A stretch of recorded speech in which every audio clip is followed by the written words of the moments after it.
Oh, hey YouTube, it's Monday,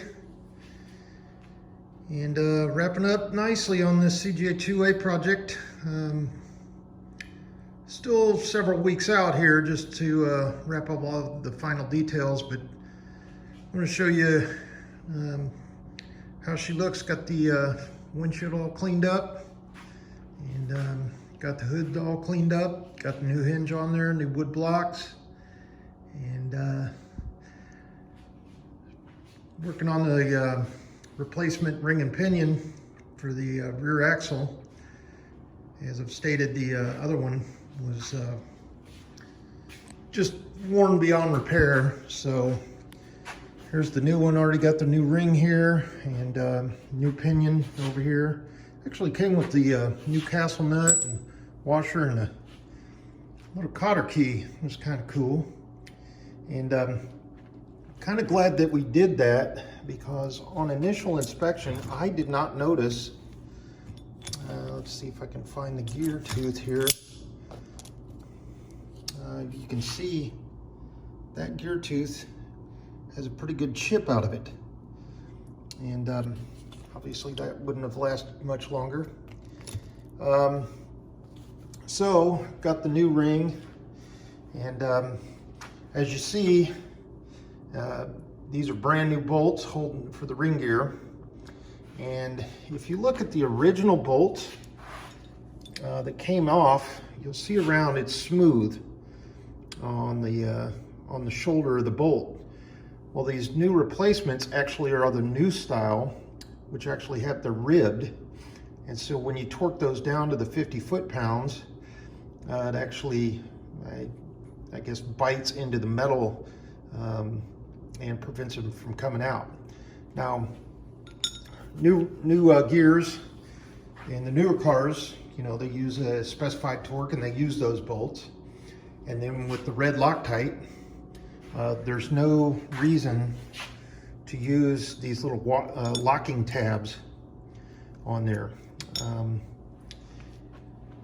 lot of research has been done on those locking tabs. Now that's before they invented the shoulder little ribs on the bolts, and before Loctite. But a lot of research was done on these little lock washers here. And what happens is, when you don't have any kind of thread locker compound on here, what happens is that locking washer sets on there actually allows, if one of these tabs bends down, allows the bolt to back out, because you're not only torquing the bolt, you're also torquing against the washer. And so these became obsolete very, very quick once they invented putting the ribs on the shoulder of the bolt, right underneath that hexagon kind of face there. You can almost see it looks like a washer. Well, the new style actually has ribs. And so got those all torqued down, and many years of use out of these for the future. It is 4.88 gear ratio, and got that one, or the ring and pinion, got that from Willage Jeep Parts out of Yuma. And so that will be the next several days, just kind of off and on, fitting, reassembling, fitting, and then getting the shims right in there. Definitely want to get the new gear package all set up, and you can see how nice and shiny and how little wear is on that new pinion compared to this. So it's going to work out pretty nice. Alrighty, so I've got the rear end jacked up and underneath there. In the interest of saving space in the garage, went ahead and put the axles all back together, you know, whenever we were assembling the frame, getting the body on. And so plenty of room to work under there, and wrap that up. And then, as you can see, the bed's pretty much cleared out. Just a few little minor attachment need to put back on the brake cover to the floor well down there. Once I get the fluid in the master cylinder. Got the welt under the fuel tank, and actually got, and I'll walk over there in just a minute, but actually got the little rubber grommet seal that goes around the neck of the fuel tank, and that's supposed to be here this Friday. And shopped around, found out, I think it was like $4.95 or something like that. It was a pretty reasonable price, so why not go ahead and put it in there. Let's see. The wiring, yep, still got to work on that and get that wrapped up. I did get the replacement, well, I wouldn't call them replacements, but the grommets, the little rubber grommets, to fill in some of these holes that are down, that were cut in the firewall. Help seal that up from the elements. And then, like I said before, the steering wheel cleaned up real nice, and that's gonna go on. That'll be the absolute last thing that I do before I turn this back over to the owner. Got a new thumb screw here for the windshield. There was a bolt and a washer that was there before, so that tightens down really nice. And then I'll show you the inside of the hood here.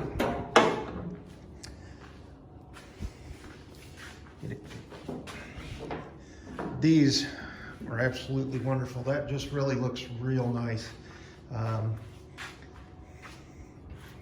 Let's see here. So, got the inside of the hood all cleaned up nice, and there's the inside of the engine bay.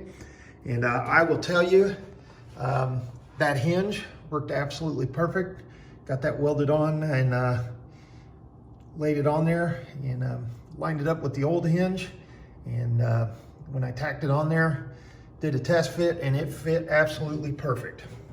I did go ahead and buy the welt that goes along here, along the top of the grill. And reason for that is just to keep some, you know, it's basically metal on metal, you know, with this hood sitting on it. So definitely want to get that off of there, because, you know, vibrations and everything, it just wear down the nice little paint job that we put on the inside.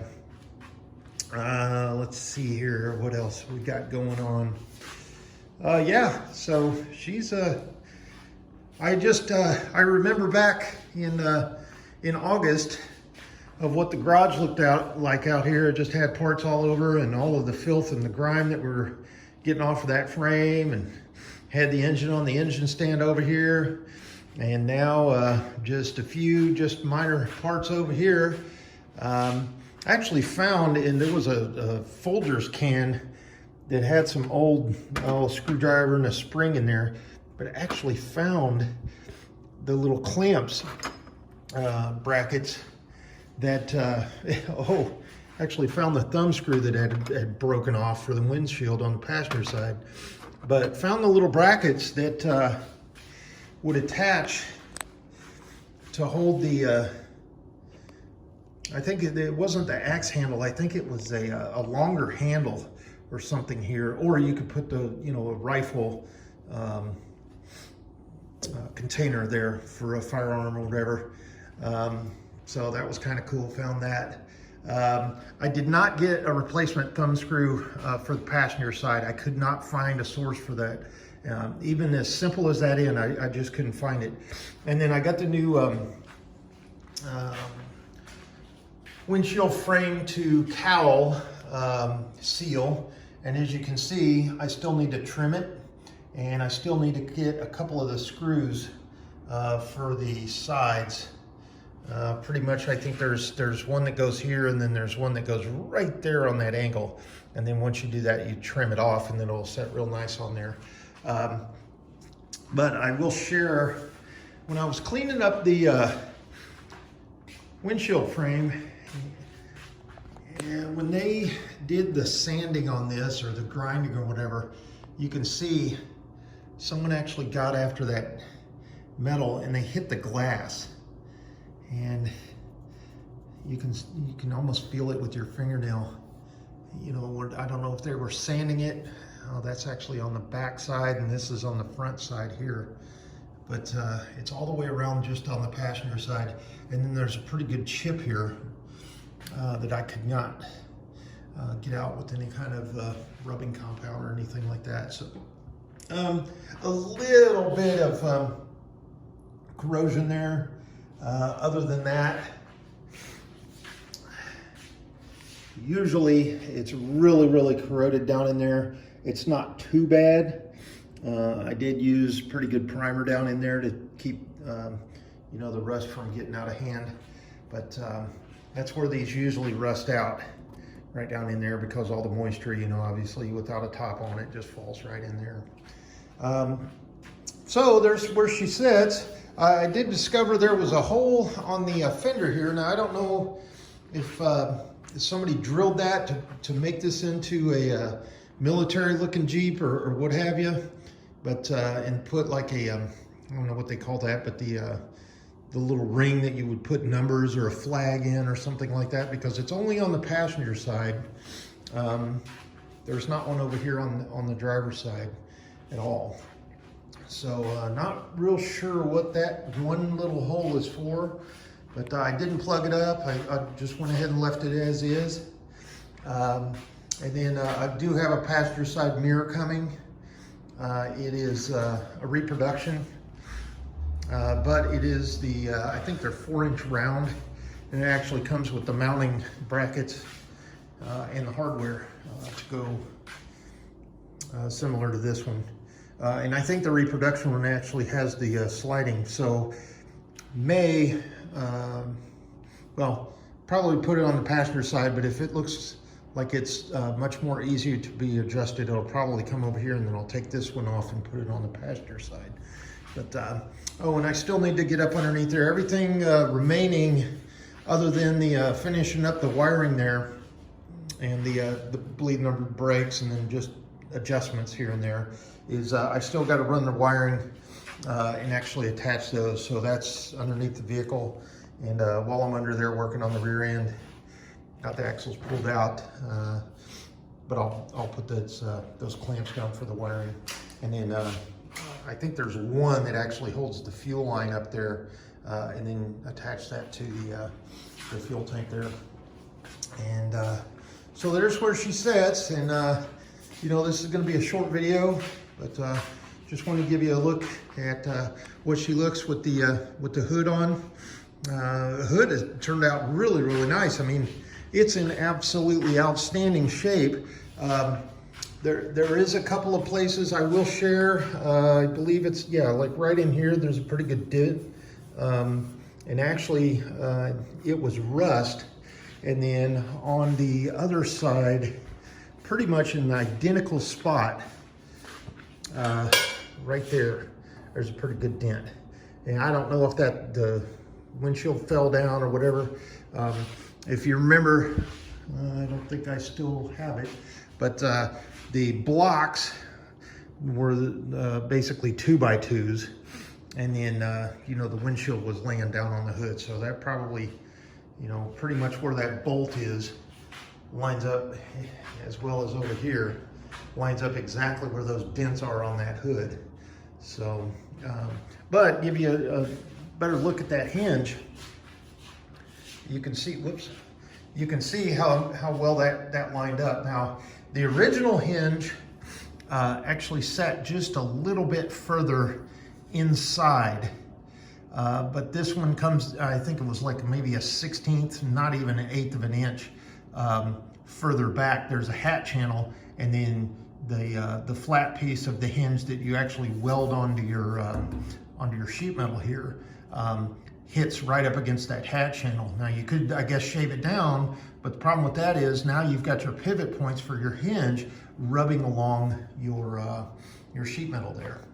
And so basically what I did is I just, if you remember right, it had the, I guess the pivot points were mounted on the bottom piece of the sheet metal, and they kind of curved upwards, or I'm sorry, they came up and then they curved over. And so basically what I did was, and you can see, just trimmed them right off and then ground them down just a little bit to get them perfectly, get that sheet metal perfectly flat and lined up, and then laid that hinge in there. And like I said, when I test fitted it, everything worked out perfect. And you can see there's sufficient clearance on the corner here. as well as underneath, as well on this side.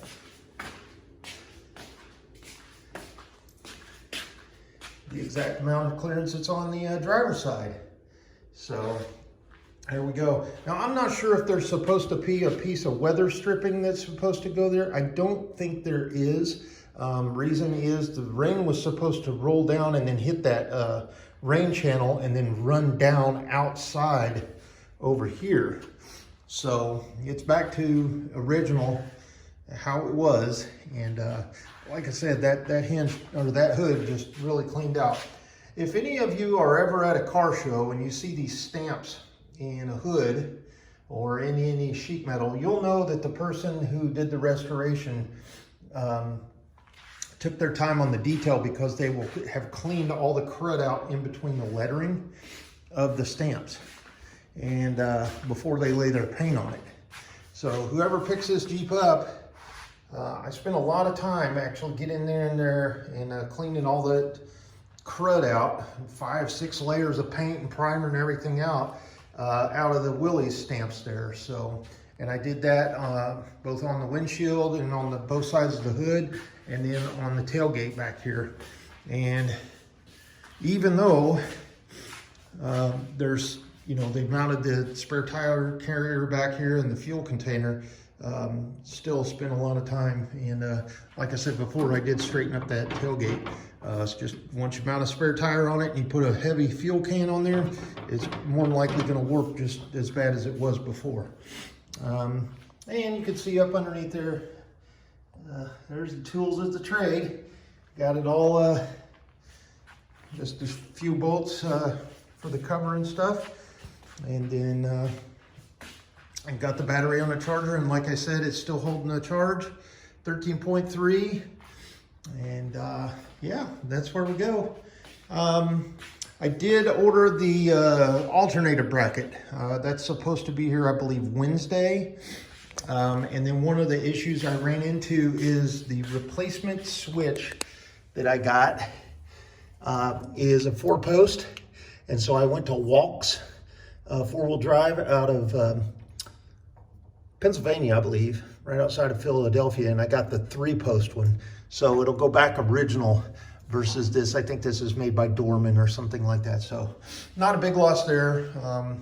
Just write that one off. It wasn't much money at all. So call it a wash.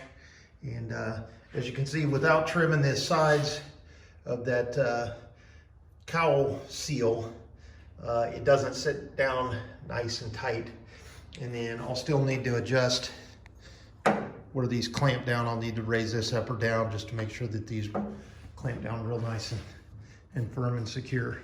But you can see the windshield, it's not warped or anything. It's not bent or anything, other than if you want to take out the, let me see if I can get a good shot of that. There you go.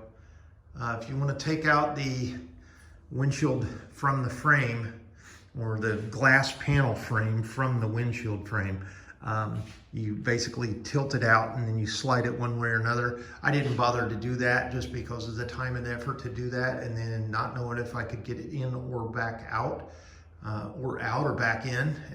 So there's what you're looking at right there. And then they painted over the weather seals. And so when I did the primer, I did the same thing, and I kicked myself for doing that, but hey. And then there was some damage on this one here, so I did not replace the windshield seals either, nor did I take out the glass out of the frame. Sometimes that's a pretty good adventure in itself.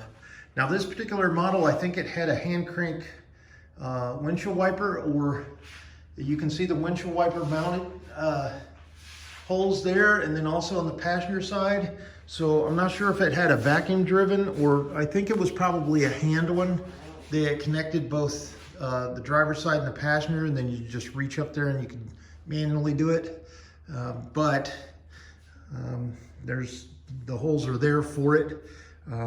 If you know, next person in line wants to get the windshield wipers in the motor and everything like that, they can do that. One of the things someone suggested to do here is get one of those, I guess, standoff light housings like the M38s have, and see if that won't clip right over that. So I did purchase one of those. I think it was like $2.12 or something like that with shipping. And that's supposed to be here this week. And then I did not buy the bezels for the headlights. I'm gonna go ahead and leave those as is, as it was original there. And then I still need to do the parking lights.